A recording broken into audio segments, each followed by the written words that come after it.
Hey everyone, it's Kelsey aka Real with Mrs. B, and we are getting pretty close to finishing off baby step 2. So we are definitely hardcore thinking about all the things we want to do with our money once we don't have those payments anymore. So a few weeks ago, I started putting together this document, and John and I have been talking about all the things that we want to do. And I'm just keeping them here, and it's keeping us motivated to pay this off as quickly as we can. And then it's like the struggle of which one do we do first. So I just wanted to share with you guys what we want to do when we're debt free. So probably one of the very first things after we kind of celebrate being debt free is saving for our own place. We've been renting an apartment for almost 10 years now, and it would really be nice to have our own place. However, we don't know if we want a condo, if we want a house. We are not very handy people, so we're not good about fixing things or knowing when things are supposed to be fixed. So I might have to do a lot of research. And then I know with owning a home, there's a lot more expenses that could come up, like replacing the roof, or even just like buying a lawnmower or a snowblower and things like that. A snowblower is a must in Wisconsin. But things like that, there's just a lot more that goes into keeping up with a home than a condo. However, HOA fees can be quite a lot too. So we're not quite sure on that. However, when we do get our own place, is when I will finally get a golden retriever. I am literally obsessed with goldens. I think they are the absolute best breed of dog out there.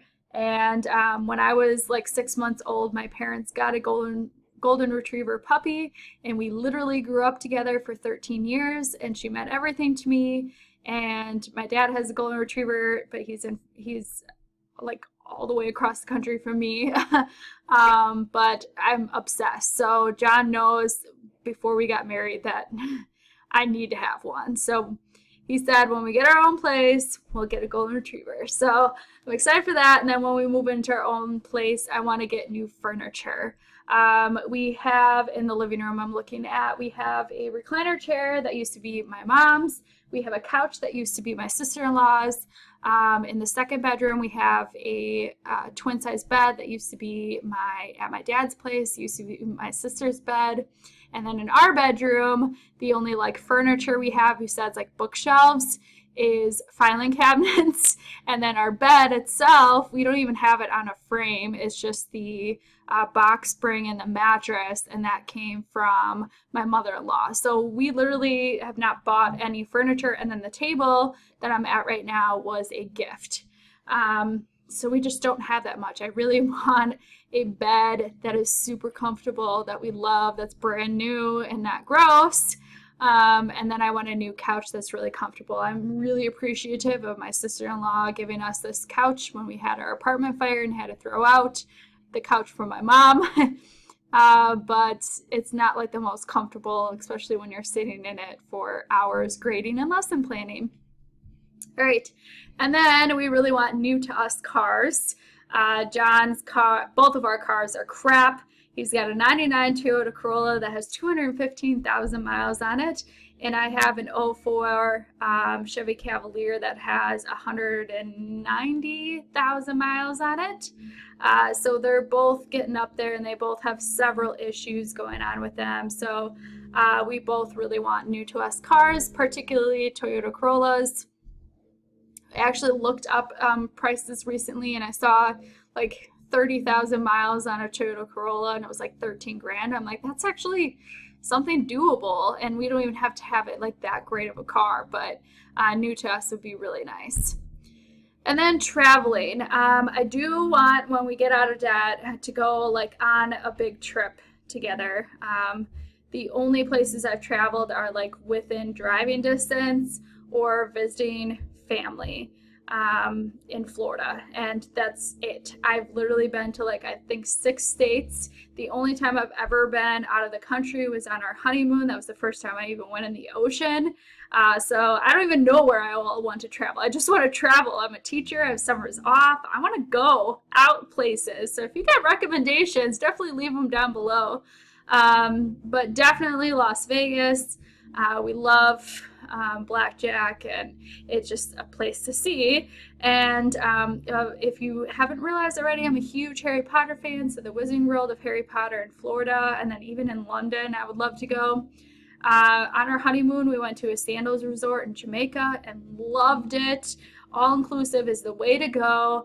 Not having to worry about money. It's all paid for, and just drink as much as you want, eat as much as you want. Sounds amazing. So travel as many sandals resorts as we can. And then Europe, I kind of want to do like a long trip. If we're already paying to go to the flight all the way there, we might as well stop at quite a few different countries. So that's something that will probably take a lot of pre-planning to do. And then I put on here that I want to finish my master's degree. I have 9 credits left. I have been looking at the cost of doing my last 9 credits, and it's totally feasible. It's going to be about $1,500 per semester, or per class, sorry, and I would do 1 per semester, and I'd like to do 1 next year, if not 2 if they offer 1 in the summer. But I want to finish that up. It will get me about $2,000 more a year in my salary, and then if I go beyond that, like 30 more credits, I can actually like raise my income quite a little bit. So it's something to think about in the future. At least the master's, 30 extra credits sounds awful, but master's is doable, and it would be a nice for me to know that I completed that. And then John would love to have a gaming computer, or when Xbox comes out with their newer edition than the one they came out most recently, he'd like to get that. I'd like to get a new laptop finally. We all know that I had issues with that.